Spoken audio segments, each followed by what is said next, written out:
근데 이제 만약에 이제 학원에서 하기 힘든 경우 가정에서는 이제 요즘에 족보닷컴 이런 사이트가 있잖아요. 그래서 그런 사이트를 들어가서 보면은 이제 한 1,500원 정도? 그 정도에 하나를 다운받을 수 있어요. 그래서 그게 만약에 10개 정도면은 15,000원이니까 괜찮은 투자인 것 같습니다. 안녕하세요. 대치동 캐슬입니다. 반갑습니다. 오늘은요, 오랜만에 서로쌤을 모시고 실제로 여러분들이 중간고사를 어떻게 준비해야 되는지 시험 준비 요령에 대해 이야기를 해보려고 합니다. 안녕하세요. 안녕하세요. 일단 이제 곧 중간고사죠? 네, 지금 실제로 제가 가르치는 학생이 중2, 중3이 많아가지고요. 이번에 지금 처음 시험 본 애들도 있고 해서 좀 소개를 드리려고 나왔습니다. 그렇게 되면 그동안에는 어떻게 배우고 있었죠? 그러니까 시험 준비 전에는? 저희 정규반 예를 들면은요, 3개월 동안 에피톰 코드랑 에피톰 노트. 그렇죠. 그러니까 개념 교과서인 에피톰 코드하고 서술형 한 번에 4개씩 푸는 에피톰 노트. 에피톰 노트는 3개월이 지나면 104개의 서술형 풀이를 첨삭이 받은 채로 끝나죠. 그리고 이제 개념 플러스 유형을 기본서로 쓰고, 그 다음에 센수학이랑 센수학이 정확히 말하면 B 스텝의 홀수 더하기 심화 때는 센수학의 B 더하기 일품 이렇게 풀죠. 그쵸. 심화 때는 일품 수학해서 5권 정도를 같이 보고 있습니다. 그리고 나서 선택에 따라서 A급 100일 챌린저를 하는 친구들은 A급 수학을 푼 애도 있고 안 푼 애도 있고. 아, 그렇죠. 이게 왜 이렇게 말씀드리냐면 생각보다 한 달 만에 준비하는 거잖아요. 무언가 다시 태어나기는 어렵습니다. 그러니까 실은 한 달 동안 준비하는 것만큼이나 앞에 기본적으로 무엇을 깔아놨는지가 그 성적에 영향을 미치기 때문에 이 앞부분에 대한 이야기를 먼저 해드렸습니다. 그래서 이 부분이 한 80% 정도는 영향을 미친다고 보고요. 그렇죠. 예, 예. 그리고 막판에 한 달 여부에 따라서 20% 정도가 왔다 갔다 한다 정도 이해하시면 되지 않을까 싶습니다. 그래서 평상시에는 이제 자기가 뭐 나가고 있는 정규반 이런 거 수업을 하다가 이제 한 달 정도 전에 이제 시험 준비를 들어가는데 실제로 학원에서 어떻게 준비를 하는지 좀 궁금해하실 것 같아서 지금 이제 소개를 드리려고 하거든요. 실제로 저희가 지금 쓰고 있는 교재를 말씀을 드리면 최상위 수학 라이트 같은 경우를 이제 지금 처음에 유형을 같이 공부할 때 처음에 써요. 왜 그 교재를 선택하세요? 그게 약간 좀 시험 문제랑 굉장히 많이 좀 유사한 것 같아요. 그 최상위 수학 라이트가 센보다 어렵죠. 센 B랑 C 사이 가장 좀 시험에 많이 나오는 유형이 빠지지 않고 다 실려 있는 것 같아요. 그래서 유형 연습하기에는 굉장히 좋은 것 같아요. 이게 왜 이렇게 준비를 하냐면 우리가 다들 100점 맞을 생각만 하잖아요. 근데 시험을 못 봤다는 건 모르는 문제를 틀려서 시험을 못 본 게 아니라 내가 풀 수 있는 문제를 못 풀 때 시험을 못 봤다고 얘기를 하거든요. 그렇기 때문에 이 최상위 수학 라이트나 혹은 센 C나 요 정도를 풀어서 선생님 점수를 맞으라고 한 문제를 일단 다 맞는 연습을 하는 거죠. 그쵸. 그러니까 이게 어려운 문제를 맞추는 것도 중요한데 정말 남들이 다 맞는 문제, 꼭 틀리지 말아야 되는 문제를 안 틀리는 게 굉장히 더 중요한 것 같아요. 그쵸. 예, 예. 그렇게 되니까 요거는 이제 틀리지 않는 문제를 일단 쭉 다 점검한다는 차원에서 최상위 라이트를 푼다는 거죠. 그래서 약간 좀 초벌 작업 비슷하게 그거를 먼저 들어가고 그 다음에 이제 가장 중요한 게 이제 기출 문제. 기출 문제를 다시 우리가 시간을 재서 문제를 푸는데 기출 문제를 풀게 되면 한 2가지 정도가 좋은 것 같아요. 그래서 뭐 자기가 시간을 재서 그 시간 동안 문제를 해결할 수 있는 능력도 키울 수 있고 그 다음에 어떤 문제가 시험에 나오는지 이런 약간 트렌드라든지 이런 것도 확인할 수 있기 때문에 그런 한 2가지 정도가 좋은 것 같습니다. 아이들이 실수라고 생각을 하는데 사실은 그 실수조차도 그거를 먼저 경험을 해보고 나면 틀리지 않게 되거든요. 그러니까 그런 경험을 굉장히 하는 게 중요한 것 같고 그 다음에 이제 학교별로 굉장히 좀 문제가 서술형 같은 비율이라든지 그 다음에 지금 제가 가르치고 있는 학생 예를 들면 이제 대형 국제중학교 학생이 있는데 그 학생 같은 경우에는 한 일정한 비율이 문제가 영어로 나와요. 네, 수학 문제가. 그래서 이제 그런 거를 좀 미리 좀 알고 정보를 알고 보는 거랑 모르고 보는 거랑 굉장히 많은 차이가 있겠죠. 자기의 서술형 문제 비율이라든지 이런 거 문제 나오는 유형 이런 거를 연습을 하고 보는 게 중요한 것 같습니다. 저는 여기서 조금 더 추천을 드리고 싶은 얘기는 뭐냐면 앞에 초벌 작업 이전에 저희가 정규반으로 나간 교재들이 있잖아요. 개념 유형이랑 센이랑 일품 혹은 A급에 틀린 문제만 다시 포스트잇을 붙여서 풀어보고 이 진행을 하시는 것도 저는 추천드려요. 왜냐면 그 문제집을 풀었다는 건 결국 우리가 뭘 틀렸는지 틀린 문제를 확인하기 위한 과정이라고 봐도 무방하거든요. 그러니까 앞에 들였던 노력이 살아나려면 거기 있는 오답들을 포스트잇 붙이면서 한번 정리를 하고 그 뒤에 이 최상위 라이트를 시작해서 쭉쭉 진행을 하면 그러면 실은 내가 했던 노력들 중에서 맞을 수 있는 것들은 훨씬 더 잘 맞지 않을까라고 생각합니다. 생각을 합니다. 저희 에피톱 노트에 실제로 있는 게 사실 서술형 나왔던 문제들을 모아놓은 거거든요. 그래서 그런 거 틀린 거 연습을 하는 게 많이 도움이 되는 것 같습니다. 네, 맞습니다. 저희가 에피톱 노트가 이게 서술형 풀이하는 건데 뭐 저희 교재를 홍보하려는 건 전혀 아니고 평소에 문제집이 가지고 있는 한계, 아까 전에 말씀드렸지만 그런 한계들이 있기 때문에 실제로 나왔던 서술형 문제를 미리 연습을 해봄으로써 학생들은 모르지만 알게 모르게 문제들에게 좀 적응이 된 상태를 만들어 놓고 걔가 틀렸으면 실은 시험에서 비슷한 문제가 나왔을 때 틀릴 가능성이 있기 때문에 그렇죠. 그것들의 오답을 정리하는 게 중요합니다. 저는 그래서 개인적으로 내가 공부했던 교재들을 나중에 돌아보기 쉬운 형태로 결과물을 저장하는 게 실은 내신의 80% 이상을 좌우한다고 생각은 합니다. 그러니까 확실히 회독수가 늘을수록 점점 시간이 많이 주는 것 같아요. 그쵸. 방금 말씀하신 것처럼 두 번 보고 세 번 볼 때 처음 볼 때랑 굉장히 많은 차이가 있거든요. 그래서 이렇게 좀 쉽게 정리를 해놓으면 굉장히 좋은 것 같습니다. 그런 면에서 이제 학생들한테 안타까운 게 뭐냐면요. 시험 준비를 이제 해요. 그럼 그동안 공부한 거 가져와봐 라고 하면 없는 경우가 많아요. 이게 개념도 흩어져 있고 틀린 문제가 어디까지 풀었는지도 모르겠고 그 풀이는 뭐 다른 노트에 적혀 있는데 또 그건 저 멀리 가 있고 그러니까 걔가 공부했던 흔적을 찾는데 한참 걸리는 경우가 있거든요. 그런 경우가 나오지 않도록 처음부터 공부를 할 때 이걸 나중에 쓸 거야 라고 생각을 해서 명확하게 학습 결과물 형태로 보관하고 있는 게 저는 굉장히 중요하다고 생각을 합니다.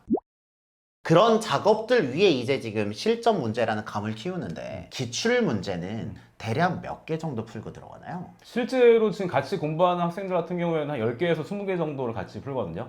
그래서 자기 본인 학교 문제는 한 이제 정년도 재작년 이렇게 해서 한 두세 개 정도를 풀고 주변에 있는 학교들 같이 이렇게 정리를 해서 한 10개에서 20개 정도 사이를 풀고 있습니다. 근데 이제 만약에 이제 학원에서 하기 힘든 경우 가정에서는 이제 요즘에 족보닷컴 이런 사이트가 있잖아요. 그래서 그런 사이트를 들어가서 보면은 이제 한 1,500원 정도? 그 정도에 하나를 다운받을 수 있어요. 그래서 그게 만약에 10개 정도면 15,000원이니까 괜찮은 투자인 것 같습니다. 그리고 뭐 이제 학교 같은 경우는 이제 홈페이지를 들어가면 본인의 학교 문제는 이제 들어가면 다운받을 수 있거든요. 그런 걸 다운받아서 쓸 수 있습니다.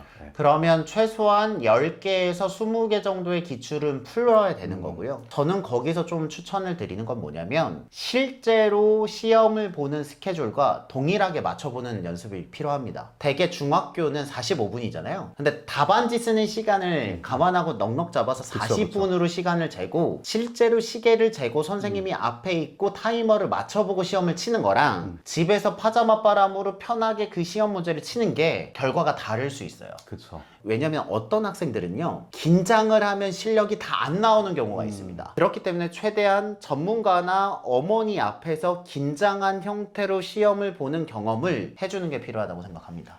그래서 이게 지금 시험 보기 전에 자기만의 약간 좀 시험 보는 이런 거를 준비를 해놓는 게 좋은 것 같아요. 그러니까 말씀하신 것처럼 OMR 카드를 칠하려면 5분 정도가 걸리는데 40분이라고 치면은 또 이제 주관식을 풀어야 되니까 서술형을 최소한 한 이제 20분 정도 남으면 들어간다든지 뭐 이렇게 자기만의 약간 좀 루틴들이 있어야 되는 거죠. 그거를 정리를 한 다음에 보는 게 좋은 것 같아요. 저는 그래서 예전에 그 인터뷰를 했던 그 민사고 갔다가 연대 간 친구 내신을 제가 했는데 아예 시간을 다 정했어요. 처음에 객관식을 푸는데 20분. 그러면 20분이 지나면 무조건 서술형으로 넘어가. 그래서 서술형을 답안지 쓰는데 15분, 그리고 검토하는데 5분으로 해서 40분을 스케줄을 잡고요. 앞에다가 타이머를 붙여놨어요. 그래서 내가 지금 풀고 있는 속력이 이 스케줄에 비해서 더 빠른가, 느린가, 적정인가를 학생이 계속 감을 잡을 수 있는 연습을 했는데요. 이게 되게 좋은 게 뭐냐면 빠르면 빠른 대로 느리면 느린 대로 자기의 상태를 알 수 있기 때문에 그 다음에 긴장을 안 하더라고요. 제일 어이없이 많이 시험을 망치는 경우가 시험을 딱 봤을 때 이게 긴장한 거예요.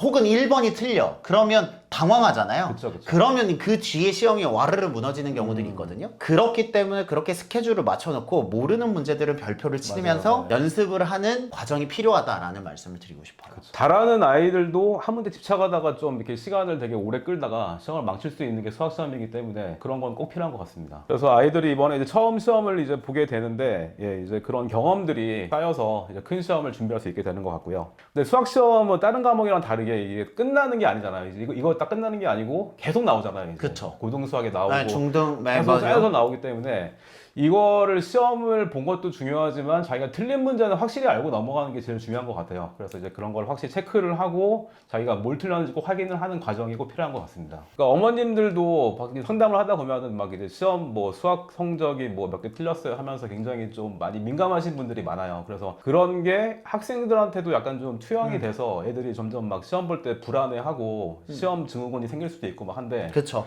사실은 이게 점수 자체도 중요하지만 다음 과정을 나갈 수 있는지 큰 구멍이 없는지 이런 게 중요하거든요. 그래서 사실 제 생각에는 뭐 학교들마다 난이도가 다르기 때문에 기준이 다르긴 하겠지만 한 80점 정도가 넘게 나오면 크게 그 과정에서는 문제가 없는 거거든요.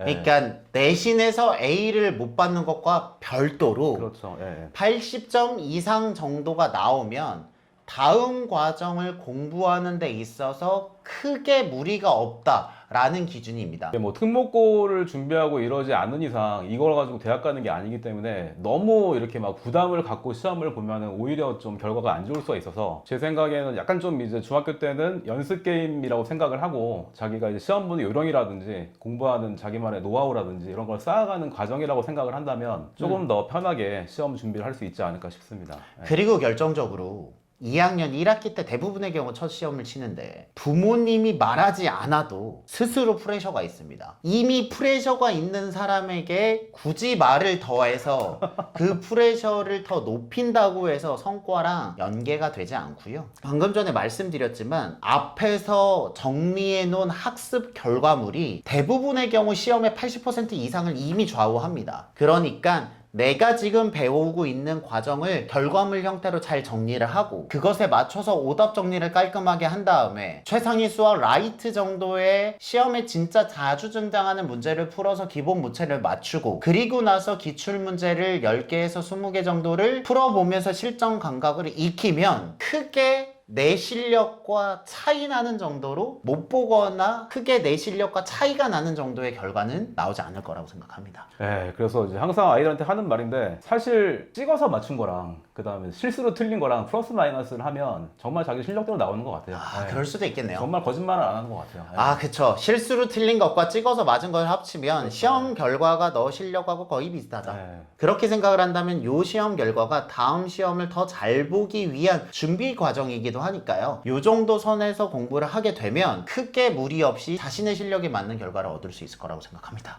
그러니까 평상시에 가르치는 애들을 보면 일단은 뭐 방학이라든지 이렇게 좀 중요한 그런 과정을 같이 좀 지나고 나면 대충 성적이 좀 보이긴 저도 해요. 보이죠. 네. 그쵸. 그래서 중학생 같은 경우는 한 3개월 정도? 그 정도면 성적이 좀 어느 정도 만들 수 있는 것 같고 근데 고등학생 같은 경우에는 한 6개월에서 1년 정도는 걸리는 것 같아요. 워낙 양이 많기 때문에. 그래서 네. 우리는 실력을 알고 있지만 실제 결과가 그거보다 조금 더 높을 수도 있고 낮을 수도 있거든요. 근데 시간이 더 지나잖아요. 그러면 그 점수가 자기 실력하고 거의 맞춰집니다. 그쵸? 네. 우연히 계속 일어날 수는 없잖아요.